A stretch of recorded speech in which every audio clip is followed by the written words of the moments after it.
Welcome back, everybody. My name is Tucker, and in today's video, I'm going to be going back and looking at the 2013 NBA draft and redrafting the top 10. As you can see over on this screen, I have the original order of the draft, and the last time I did this with the 2012 NBA draft, I had a lot of people telling me that I need to be considering which team was in each draft slot when I'm considering where each of these players are going to be redrafted. So I apologize for that, but in this video and in every redraft video moving forward, I'm going to do that. So as you can see, the original order, the Cavs went with Anthony Bennett number 1, then Oladipo, Porter, Zeller, Len, Noel, McLemore, Caldwell Pope, Burke, and McCollum. Now I can say with pretty good confidence that not many of these players that are in this top 10 are going to be in the new top 10, just because this is a draft that, as you can tell, had a lot of players at the beginning that didn't do all that well in the league. And as you'll be able to see later, there's a lot of players later on in the draft that moved up a lot of spots, especially, some guys in the mid to late first round. So we're going to go and take a look at it. We're going to go through one by one, starting with the first overall pick. So starting off, as you can see, we're going to go with Giannis Antetokounmpo with the number 1 overall pick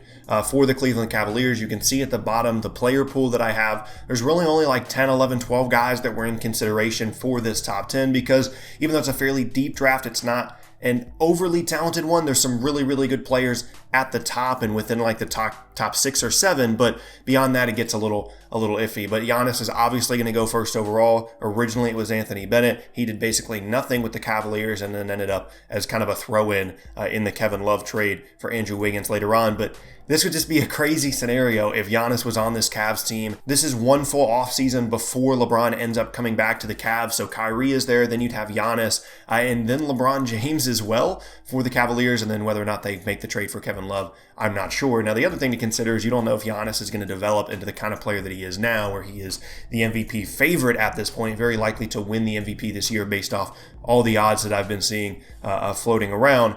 I don't know if he would develop into the same kind of player with LeBron around, but it's certainly, you can't go a different direction with this first overall pick. Giannis is the best player in the class. He's probably going to win the MVP this year. So he's going to go number 1 to the Cavs. Number 2 now, the Orlando Magic, and this is where you start to consider what team is drafting and what they needed at the time. Obviously, the Cavs didn't really matter what they needed at the time, with the exception of the fact that they didn't really need a point guard because they had Kyrie. They pretty much needed everything else. They were not a very good team, but the Magic are going to go with Victor Oladipo, the player that they actually picked originally. He has turned out to be the second best player in this draft class, despite not being very good initially for the Magic. I mean, he was pretty good, but not nearly the player that he is now. Certainly has gotten a lot better. And at the time, they needed backcourt help. They needed a creator. They needed the two-way presence that Oladipo provides. And that's, in my opinion, a very easy pick to go 1-2 with Giannis and Victor Oladipo at the top of this draft class. Number 3 now, and this is where things get pretty interesting because the next couple of players are pretty close in terms of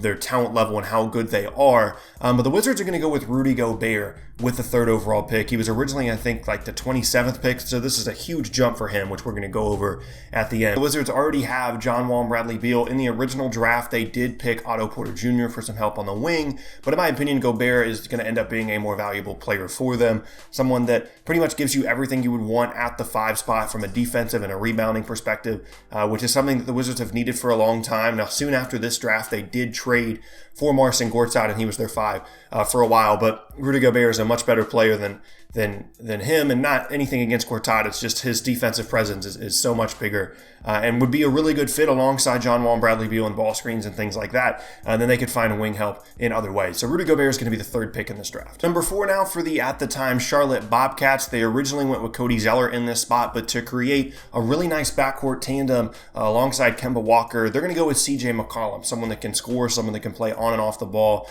Not an outstanding defender, not great size, but really, really good shooter, really great scorer. And those two guys I feel like would work really well together because, especially more recently in Kemba's career, once he's really worked on his 3-point shot, he's someone that has been better off the ball than he was earlier in his career because of his ability to space the floor. So those two guys, that dynamic, I feel like would work really well and is pretty much a no-brainer pick for the Bobcats at this point. Moving on now to number 5, the Phoenix Suns, who originally picked Alex Len, are going to go with a different big guy, and that is going to be Steven Adams. And I considered putting Adams at the 4 spot in this for the Charlotte Bobcats, but I just felt like they needed backcourt help more so than they did frontcourt. Bismack Biyombo was still on the roster, someone that we're still trying to make some things work for the 5 spot. So the Suns are going to end up going with Steven Adams. Like I said, they did pick Alex Len in the first draft, and then they had Marcin Gortat on the roster, but he was coming off a season in which he wasn't as good as he was before. And then they ended up trading Gortat anyway. So to have someone like Steven Adams, his kind of defensive presence, a player that's turned out to be a lot better than I think a lot of people expected at the time, would be a really perfect fit for the Suns moving forward. Because again, we're not considering the fact that they're going to end up drafting DeAndre Ayton 6 years later. So with that current roster at the time, the 2012-13 Phoenix Suns, and then moving forward after that, Steven Adams would be a good fit. Moving on to number 6 now, the New Orleans Pelicans. Originally, they traded this pick away, and the move that kind of jump-started the process, they moved this pick that became Nerlens Noel to get Drew Holiday from the Sixers. But I don't really want to project those kinds of trades. I just kind of want to redraft it from here, because I don't just want to assume that the Sixers would have traded for that pick, because if I'm assuming that, then I'm gonna assume that they're gonna pick Noel anyway. It's a weird circumstance, so we're gonna go with the original draft order before any draft night trades. And in this scenario, the Pelicans are gonna get some wing help, and they're gonna draft Otto Porter Jr., who originally went 3rd overall to the Wizards, but someone that for the Pelicans is really kind of ideal for them in their current roster, as well as the last couple of years. Basically, ever since they've had Anthony Davis, they've really needed help on the wings in terms of guys that can defend and can shoot.